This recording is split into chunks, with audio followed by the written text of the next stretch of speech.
अस्सलाम वालेकुम रहमतुल्लाहि वबरकातुहू। तो आज जमात चारों और ईवीएस 2 में से हम एक सबक, पांचवा सबक जो है शिवाजी महाराज की तालीम। तो शिवाजी महाराज की तालीम के ऊपर मैंने वीडियो बना चुका हूँ, लेकिन ये मुख्तसर सा खाका है जिसको बुलेट पॉइंट बोलते हैं, या सबक का निचोड़ जो है आज के इस वीडियो में होगा। तो आपको याद करने में बहुत आसानी है। शिवाजी की तालीम जो हुई थी, वो तालीम देने वाली, सबसे पहली तरबियत देने वाली उनकी माँ थी, जीजा माता।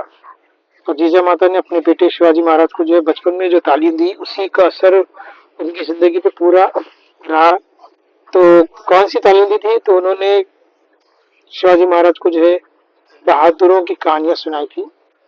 तो आपको मेन पॉइंट ये याद रखना है कि शिवाजी की पहली तरबियत या पहली जो मौलिमा थी, जो उस्तानी थी, जो टीचर थी, वो जीजा माता थी, और उन्होंने बहादुर की कहानियां सुनाई।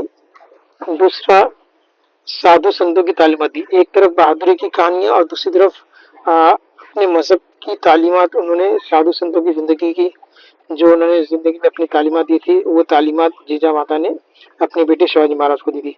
तो इस तरह से शिवाजी महाराज के ऊपर अपनी माँ का जो असर था, जो माँ ने उनको बचपन में तालीम दी थी बहादुरों की और साधु संतों की, तो दोनों ये खूबियां, यानी बहादुरी भी उनके अंदर कूट कूट के भरी थी। दूसरी चीज, साधु संतों ने जो आवाम की भलाई के लिए, लोगों की भलाई के लिए जो तालीमात देते थे, वो तालीमात का भी असर शिवाजी की जिंदगी पे जिंदगी पर रहा। और उन्होंने हर मजहब को बराबर से दर्जा दिया। किसी मजहब को अपना या किसी मजहब को दूसरा, या किसी मजहब के साथ बुरा सलूक, ऐसा कोई शिवाजी महाराज की जिंदगी में देखने में नहीं आता।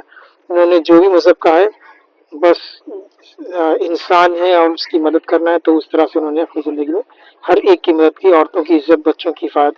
ये सारी खूबियां जो है साधु संतों की तालीमात की वजह से शिवाजी महाराज के अंदर थी।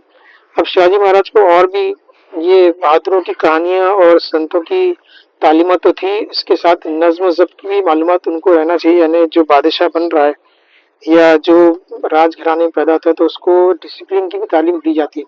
तो यहाँ नज्म ज़ब्त की भी तालीम उनको दी गई, और हुकूमत किस तरह से हुकूमत के इंतजाम कराए जाए, वो भी उनको तालीम दी गई। और उसके लिए उन्होंने बहुत सारे अहदेदार थे जो उनको ये सब डिसिप्लिन और एडमिनिस्ट्रेटिव, यानी कि नज्म ज़ब्त और हुकूमत के इंतजाम करने की तरबियत जो देने वाले उनके थे। रघुनाथ थे, और मानकू जी थे, बालकृष्ण थे, और साम्राज नीलकंठ। इन्होंने जो है शिवाजी महाराज को नज्म ज़ब्त, डिसिप्लिन कैसा होना चाहिए और हुकूमती इंतजाम किस तरह से करना चाहिए, इसकी भी तरबियत उन्होंने दी। तो एक तरफ उनकी माँ की तरफ से उन्होंने बहादुरों की कहानियां सुनी, साधु संत की तालीमात सुनी, और एक तरफ नज्म ज़ब्त की मालूमात उन्होंने ली, और हुकूमत को किस तरह से चलाना चाहिए, उसके भी इंतजाम किस तरह करना चाहिए, उसकी भी तालीमात उन्होंने रघुनाथ, मानकू जी, बालकृष्ण और साम्राज नीलकंठ से ली।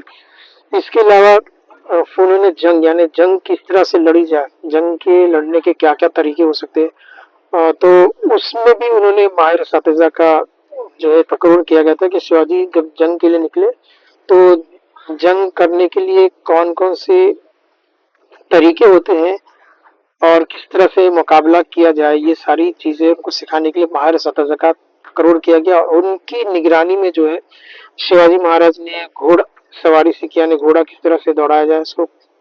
इसी तरह दूसरी चीज, कुश्ती किस तरह की जाए, और डांड पट्टा घुमाना कैसे हो किया जाए, और तलवारबाजी, ये सब चीजों में उनको बहुत ही बेहतरीन तरीके से सिखाया गया। और ये चीजें शिवाजी महाराज ने अपनी जिंदगी में बहुत ज्यादा इन चीजों को इस्तेमाल किया, तो इसके अंदर वो एक्सपर्ट थे। तो घोड़सवारी करने में एक्सपर्ट थे, कुश्ती में, और डांड पट्टा घुमाने में, तलवारबाजी में। इसलिए शिवाजी महाराज जो है बड़ी से बड़ी जंग आसानी से जीत जाया करते थे। तो आज के लिए जो है इतना ही।